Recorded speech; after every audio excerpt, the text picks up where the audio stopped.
жарайды оқушылар. Ендеше өткен сабағымызды үй тапсырмасын тексеріп болсақ, бүгінгі сабақпен әрі қарай жалғастырамыз.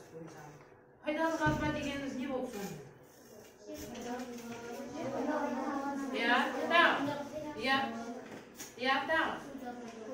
Тағы. Жарайсыңдар жақсы. Енді осы пайдалы қазба не себепті пайдалы қазба деп аталған? Пайдасы бар. Қандай пайдасы бар мысалы? Көмір отын пайдаланып тағы. Сосын тамақ пісіреміз. Газды отын ретінде пайдаланамыз. Мұнайдан бензин аламыз. Газбен жарайды жақсы.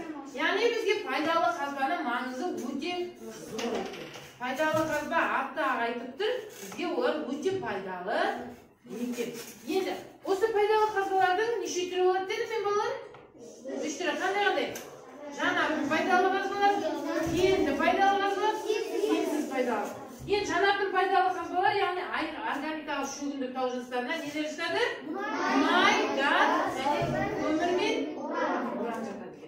Ал кенді пайдалы қазбаға темір жатады, маден жатады, хром жатады, никель жатады, алюминий жатады, мыс жатады, алтындар жатады екен. Сирек кездесетін металдар жатады екен. Солай ма? Ал кенсіз пайдалы қазбаларға асбест жатады, фосфорит жатады, құрылыс металдары жатады екен. Жарайсыңдар балалар. Енді кенді пайдалы қазбалар, яғни құрамында металл болады екен олардың. Оған яғни темір, мыс, қорғаныс, алюминий жатады деп жаңа ғана айтты. Енді кенсіз пайдалы қазбалар, олар тыңайтқыштар мен құрылыс материалдары. Солай ма? Яғни жаңа айтқан құм, әктас, саз, гранит, мәрмәр, фосфорит дегендерді біз құрылыс материалдары ретінде қолданады екенбіз. Жарайсыңдар. Енді жанатын пайдалы қазбаларға біз мана айтып кеттік, өткен сабақтан да айттық, не жатады? Мұнай мен газ. Осы мұнай мен газдың ең көп қоры қай жерде? Көп өндіріледі. Біздің Атырау облысы, солай ма? Яғни біздің Құлсары қаласындағы мұнай өндіріледі екен. Мұнай мен газ өндіріледі. Яғни мұнай мен газ Атырау, Маңғыстау, Қызылорда, Ақтөбе және Батыс Қазақстан облыстарында шоғырланған дейді. 1899 жылы Қарашүңгілде Ембі кен орнында бірінші рет мұнай атқылады дейді. Қай жылы дейді? 1899 жылы. 1911 жылы Дассор кен орны пайда болды. 1915 жылы Мақат кен орны пайдалана қойды. 1960 жылы өзен мен Жетібай қосылды оған. Кейіннен Қаражанбас пен Қаламқас, Атырау облысы Құлсары қаласынан теңіз кеніші, Ақтөбе облысынан Кеңгияқ пен Жаңажол кеніші, Батыс Қазақстан облысынан Қарашығанақ деген кеніш, және Қызылорда облысынан Құмкөл деген кен орындары ашылған екен. Енді осы Қазақстанда мұнай мен газ шоғырланған 14 алап және 207 кен орны бар. Бүгінде біздің республикамыз шамамен 55 миллион тонна мұнай және 7,5 миллиард куб метр газ өндіреді екен. Енді осы шетелге, осы өндірілген мұнайдың 17 тоннасы шетелге шығарылады екен. Енді көмір бұл Қазақстанда көмірдің қоры әсіресе Қарағанды. Солай ма? Яғни ол тас көмір болады және қоңыр көмір болады екен. Осы тас көмір мен қоңыр көмірді 10 алабы және 300 кен орны бар. Қазақстанның яғни жалпы көмір қоры қанша дейді? 164 миллиард тоннаға жетті дейді. Осы көмір кен орындарының басым бөлігі қайда дейді? Қайда? Қарағанды, Павлодар және Қостанай облыстарында орналасқан дейді. Енді міне көріп тұрғандарындай біздің көмір кен орны шахтада қалай жұмыс жасап жатырғандар. Енді уран, yani Kazakistan'ın mineralды şikizat bazısı dünya yüzünde uranın 25%'ın kuraydı. Elimizde uranın neşe ken ornu var deydi? 100'ge жуық ken ornu var deydi. Onun teң жартысы, yani 20%'sı солтүстік Қазақстанда орналасқан. Осы бар қордың 400 миллион тоннадан астамы Қазақстанның дүние жүзіне нешінші орын алады дейді? Екінші орынды алады екен дейді. Енді мына жерде сіздер пайдалы қазбалардың неше түрі көрініп тұр сіздерге. Бұл жерде кен пайдалы қазба, кенсіз пайдалы қазба, түсті металдарымыз бар, біздің темірден жасалған деген сияқты. Мынау біздің Қазақстан Республикасының картасы көріп тұрғандарыңыздай балалар не көріп тұрсыздар? Яғни біздің картамыз дүние жүзі, біздің жеріміздің өзі бірнеше пайдалы қазбаға бай. Көріп тұрсыздар ма? Бір біздің ашық тұрған жеріміз жоқ, өңделмей жатқан бір пайдалы қазбасыз жеріміз жоқ. Біздің Қазақстан өте пайдалы қазбаға бай ел екен. Енді Қазақстан Республикасы дүние жүзінде вольфрамның қоры жөнінен нешінші орын алады дейді? Бірінші орын алады дейді. Ал уран, хром, марганец, фосфор қорынан екінші орын алады дейді. Келесі дүние жүзінде біздер қорғасын мен молибден төртінші орынды иеленіп отыр екенбіз. Жарайсыздар балалар. Енді осы пайдалы қазбаның маңызы, оны қалай қорғауымыз керекпіз? Біз оны қалай өзіміздің пайдамызға жарату керектігін біз білеміз бе? Не істеуіміз керекпіз? Үнемдеуіміз керекпіз. Өйткені ол бізге керек. Егер біздің пайдалы қазбамыз таусылып қалса, біз онда ештеңе біздің өтпелеп қалуымыз мүмкін. Жарайсыздар. Енді балалар, сіздерге топтық жұмыс. Қазір мен сіздерге 4 топқа, 4 материал бердім. Бірінші топ көмір, екінші топ мұнай, үшінші топ әктас, төртінші топ тұз, ас тұзы туралы постер құрғаймыз. 5 минут уақыт, балалар. 5 минут уақыт.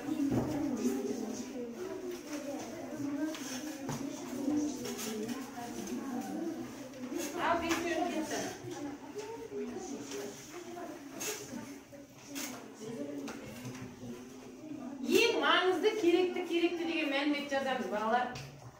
Ең маңызды керекті деген мәлімет жазамыз. Топпен жұмыс жасаймыз, топпен. Қайдан, мына жерде, қайдан жүреді?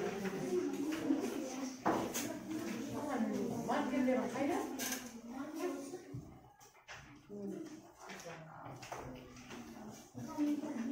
Ал, кесте жұмыстаймыз. 5 минутта үйреніп керекпіз, балалар.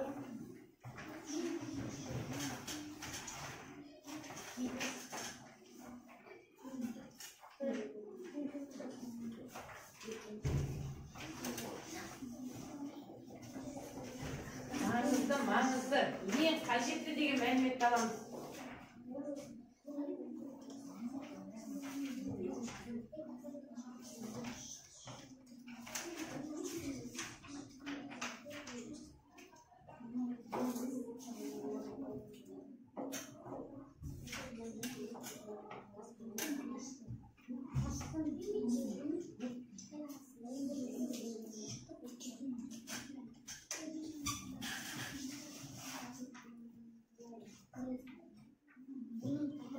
Топпен жұмыс жасаймыз, топпен.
шапшаңдатайық.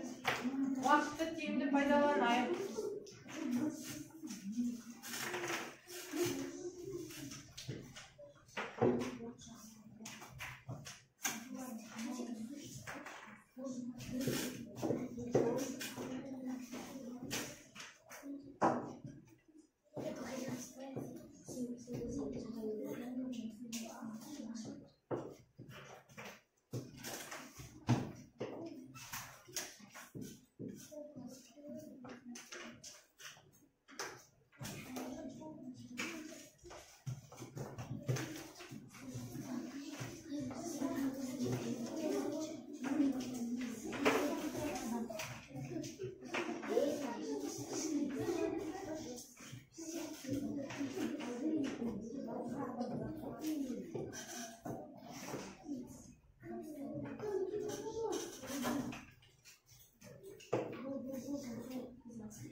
Qanday foydalanmoq ekan?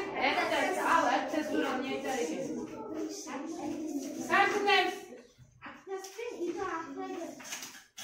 Atlas kimsiz foydali qazma. Atlas ileride baybaydı. Atlas'ta Kore'de Atlas ikinci yeri onun faydası öte zor. Atlas'ı biz ağaçtan incitinin faydayız. Өте жақсы, керемет. Қол шапалақтайық, балалар. Сендер отыра қойыңдар. Бірінші топ. Сіздерге берілген қандай пайдалы қазба? Ақтындаймыз. Сіздерге?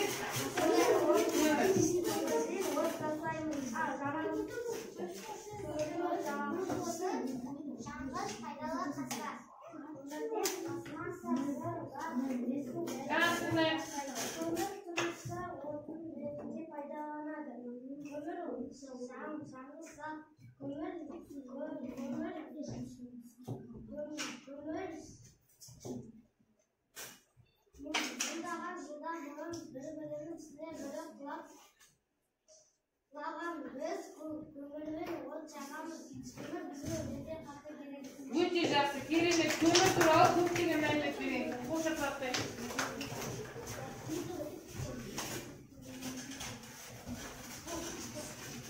Төртінші топ не туралы? Қандай пайдалы қазба? Тұз, қазір тыңдайық. Тұз туралы не айтар екен?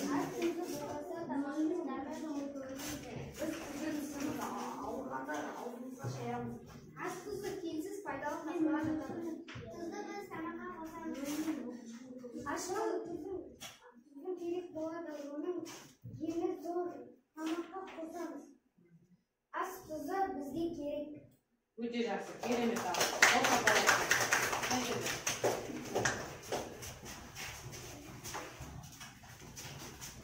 Келесі екінші топ не туралы? Қандай пайдалы қазба? Мұнай пайдалы қазба. Ал айтады. Мұнаймен орталық тұрады. Мұнай теңізбен мұхит астындағы Дауысını шығаратын. Çürüyen kaldıkları. Мұнай шұғылы қалмысын. Мұнай әдетте қара қышты суы қоймалжың зат. Мұнайдан негізін жасалады. Өте жақсы, керемет. Қол шапалақтар береді. Өте жақсы, керемет.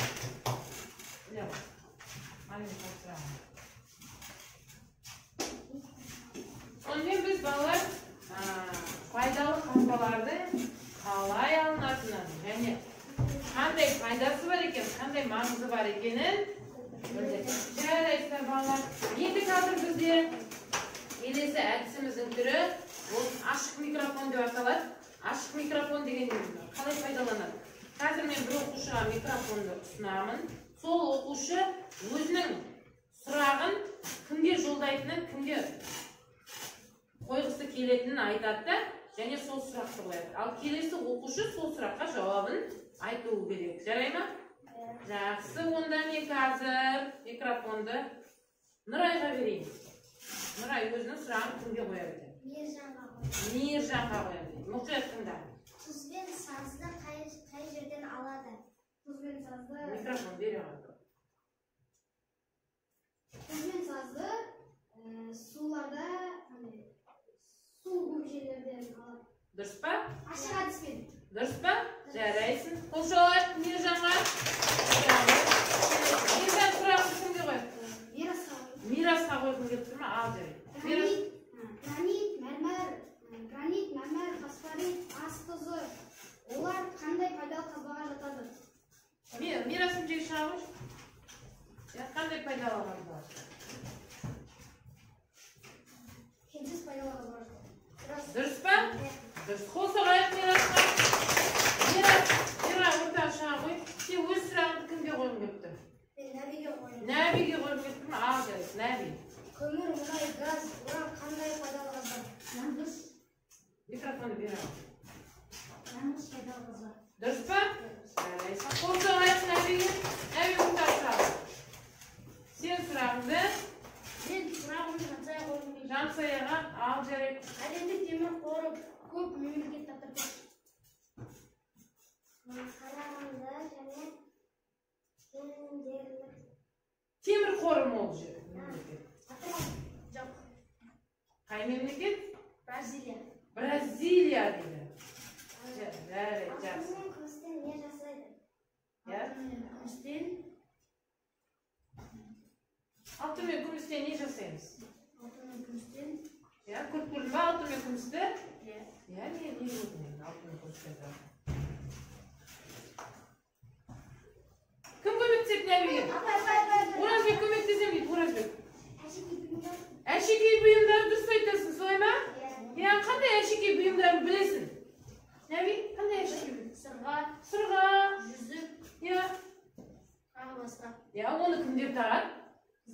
Қыздар, сосын мамаларымыз тағады, солай ма? Жарайды, микрофонды Жансаяға бере ғой. Жансая өзінің сұрағын қойды. Енді мен кім сұрақ қойсы отыр? Әне қойсы отыр, алып қояғы. Кімге қоясың?